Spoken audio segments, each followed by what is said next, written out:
बिस्मिल्लाहिर्रहमानिर्रहीम, अस्सलाम वालेकुम। I hope you will be fine. आज की वीडियो एक पूछे गए क्वेश्चन से मुतालिक है। क्वेश्चन मैं आप सब के सामने जो है रखता हूँ, फिर उसका जो भी सूटेबल आंसर होगा इंशाल्लाह आप तक भी वो ज़रूर पहुँचाया जाएगा, आपसे भी शेयर किया जाएगा। सो क्वेश्चन कुछ यूँ है कि बाज़ औक़ात ऐसा होता है कि कोई प्रॉब्लम या परेशानी भी नहीं होती तो हम खुद को डिस्टर्ब महसूस करते हैं, एंग्जाइटी फील करते हैं, दिल उदास उदास रहता है, किसी भी काम को करने में दिल नहीं करता। जब हम किसी दोस्त से इस तरह का मैटर शेयर करते हैं तो दोस्त मजाक करते हैं। सिंपल वो मजाक में ये तंज़िया लहजे में ये कह देते हैं तुम्हें तो ज़रूर किसी से इश्क हो गया है या तुम किसी गहरी टेंशन में हो। किसी डॉक्टर के पास चले जाएं तो डॉक्टर सिंपल कह देते हैं तुम्हें कोई स्टॉमिक इशू है, या सिंपल डॉक्टर कह देते हैं तुम्हें कुछ भी नहीं है।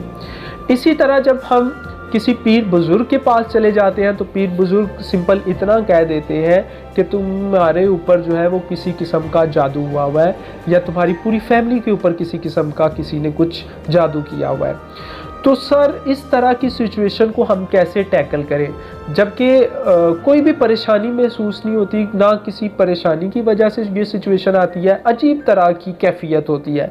तो इस तरह की कैफियत से हम खुद को कैसे निकाल सकते हैं? तो इसका आंसर देने से पहले मैं आप लोगों को कहना चाहूँगा कि जो इस चैनल में नए हैं, जो इस चैनल को फर्स्ट टाइम विज़िट कर रहे हैं, वो इस चैनल को ज़रूर सब्सक्राइब कर लें और बेल आइकॉन को भी ज़रूर प्रेस करें ताकि हमारी हर आने वाली वीडियो जो है वो आप तक पहुंच सके। दूसरी बात ये कि मैं आप लोगों के साथ अपना एक पर्सनल एक्सपीरियंस शेयर करूंगा, क्योंकि ये वाली सिचुएशन मेरे साथ भी हो चुकी है और हो सकता है आप देखने वालों में से भी किसी ना किसी के साथ ये हुई हो। सो जिसका जो पर्सनल एक्सपीरियंस होता है वो उस लिहाज से बात करता है। सो मेरा जो पर्सनल एक्सपीरियंस है वो मैं आप तक ज़रूर शेयर करूँगा। 2019 नवंबर में मेरे साथ ये मामला हुआ कि मुझे भी एक किस्म का मैं ख़ुद को फील करता था कि शायद मैं डिप्रेशन का पेशेंट हूँ।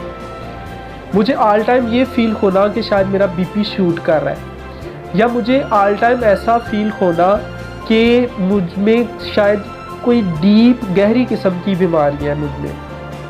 तो मैंने डॉक्टर्स के पास जाना, जब बीपी चेक करवाना, तो वाकई में जो है वो ब्लड प्रेशर का इशू होना। मैंने एक दफ़ा ऐसा किया, मैंने सारी रिपोर्ट्स करवा ली, मुझे इवन कि ये लगना कि शायद मुझे हार्ट की भी प्रॉब्लम है।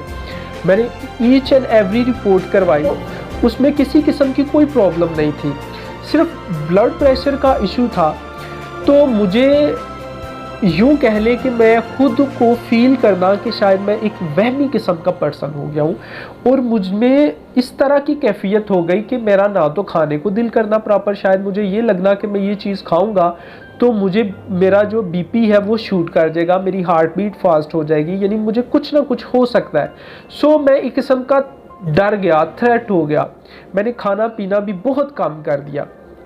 खैर ऐसे ही इस तरह के जब मामलात मेरे साथ हुए तो इसी तरह मैंने एक दिन मैं FB यूज़ कर रहा था, तो मैंने FB पे एक MBBS के नाम से ग्रुप था, तो मैंने वहाँ पे मुझे लगा कि शायद इस ग्रुप में सारे डॉक्टर्स हैं, तो मैंने वहाँ पे अपना जो भी मसला था वो मैंने ना शेयर किया कि मेरा ब्लड प्रेशर जो है वो कभी कभी शूट करता है और हार्ट बीट मोस्टली फास्ट रहती है, तो मेरा किसी भी काम को करने को प्रॉपर दिल नहीं करता। कुछ चूँकि जो डॉक्टर्स थे उन्होंने मुझे मेडिसिन रिकमेंड्स की, कुछ ने मुझे कहा कि ये टैबलेट यूज़ करो ये हो जाएगा, मतलब कि जो रिकमेंडेशन थी हर कोई अपने मुताबिक जो है वो बता रहा था। उनमें एक लेडी डॉक्टर थी, उन्होंने मुझे इनबॉक्स में आने को बोला और जब मैं इनबॉक्स में गया तो मैं यहाँ पे उनका नाम भी मेंशन करना चाहूँगा, डॉक्टर सलमा के नाम से उनका नाम था। तो उन्होंने मुझे इनबॉक्स में आने को बोला। जैसे ही मैं इनबॉक्स में गया तो मुझे इनबॉक्स में जाने से पहले एक तो ये था कि शायद वो ये भी मुझे कोई मेडिसिन रिकमेंड करेंगी है। जब मैं इनबॉक्स में गया तो मुझे देख के एक अजीब तरह की कैफियत या एक अजीब तरह की जो है वो मैं सिचुएशन देखी वहाँ पे इनबॉक्स में। वो ये थी कि उन्होंने मुझे एक थेरेपी रिकमेंड की। वो थेरेपी सुर रहमान की थेरेपी थी। और उन्होंने मुझे बाकायदा तरीका भी बताया, बाकायदा फिर मुझे इस हवाले से दुआ भी करवाई। तो मैं आप लोगों के साथ भी ये चीज़ ज़रूर शेयर करूँगा, चूँकि ये काफ़ी हेल्पफुल है। और घर में अक्सर हमारे बड़ों को या किसी भी घर के यानी फैमिली मेम्बर को, किसी ना किसी को हम आजकल के दौर के अंदर देखते हैं कि कोई ना कोई डिस्टर्ब होता है। सो ये जो सूरह रहमान की थेरेपी है, ये जो मेरा चूँकि पर्सनल एक्सपीरियंस है, मैंने खुद ये थेरेपी की और मैंने इसके पॉजिटिव सिम्टम्स देखे। चूँकि हमारा बीइंग अ मुस्लिम ये अकीदा भी है कि कुरान में शिफा है, शिफा मन जानब अल्लाह है। सो मैं आपको ज़रूर ये थेरेपी जो है वो डिस्कस करूँगा आपके साथ और ज़रूर बताऊँगा आपको। थेरेपी करने का तरीका बड़ा आसान सा है, बड़ा सिंपल सा है।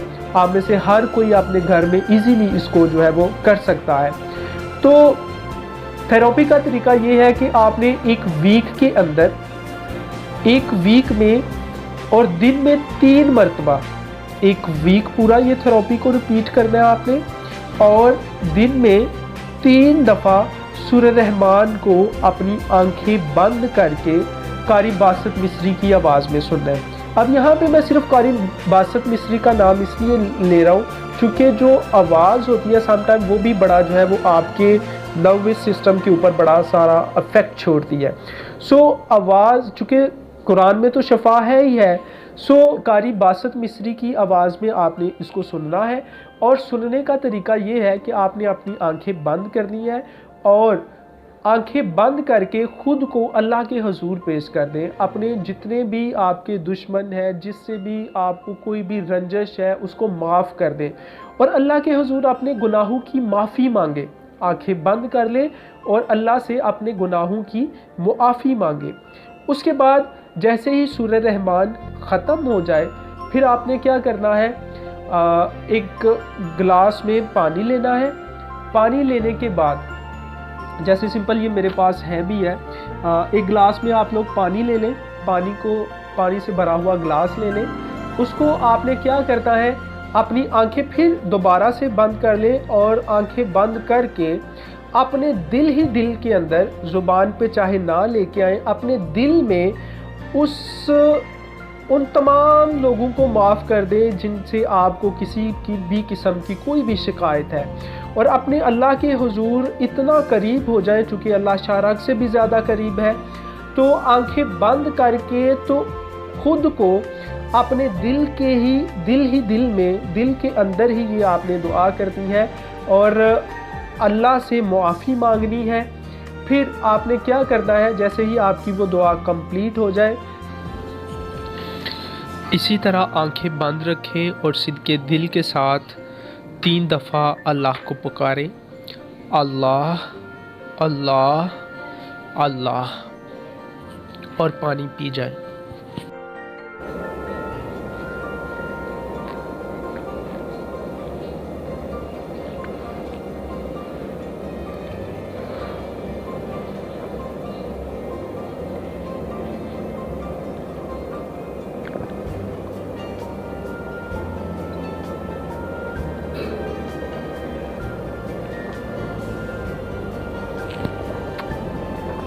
फिर उसके बाद एक बात याद रखनी है, जो भी शख्स किसी भी किस्म की मिलावट लेके अपने दिल के अंदर रख के इस थेरेपी को करेगा, रंजिश किसी से रखेगा, तो मेरा नहीं ख्याल कि आपको कोई इसका इफ़ेक्ट होने वाला है।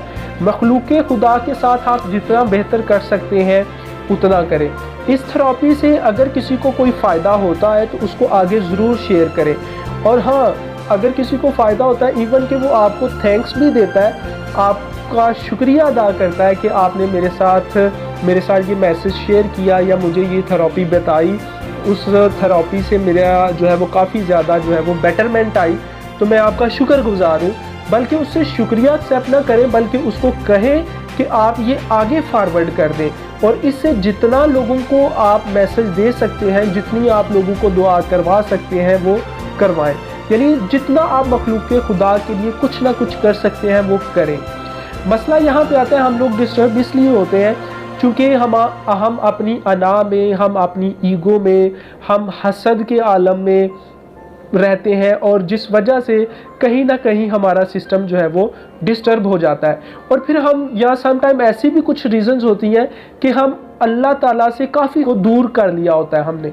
हम इतना अपने कारोबार में, अपने काम में, अपनी पढ़ाई में इतना बिजी हो जाते हैं कि एक मिनट भी नहीं होता कि हम खुदा ताला के लिए या खुदा ताला के सामने जो है वो सर बसजदा हो सके।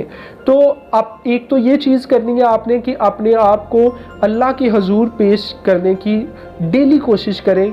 डेली 5 वक्त की नमाज़ पढ़ने की कोशिश करें और सूरह रहमान की इस थेरेपी को करने की कोशिश करें और मखलूक खुदा के साथ जितना आप बेहतर कर सकते हैं उतना करने की कोशिश करें।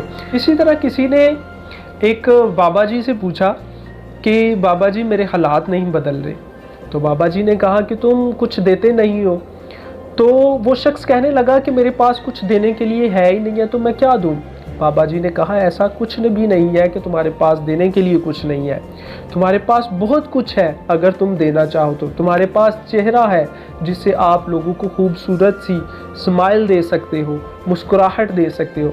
तुम्हारे हाथ हैं जो दूसरों की मदद के लिए इस्तेमाल हो सकते हैं। तुम्हारी आंखें हैं जिससे आप लोगों में हमेशा पॉजिटिविटी को देख सकते हो। तुम्हारी ज़ुबान है जिसको हमेशा आप दूसरों की अच्छाई बयान करने में इस्तेमाल कर सकते हो। तुम्हारे कान हैं जिन्हें हमेशा दूसरों के बारे में अच्छा सुनना चाहिए। ज़िंदगी ये नहीं कि तुम जीते कितना हो, ज़िंदगी ये है कि तुम जीते कैसे।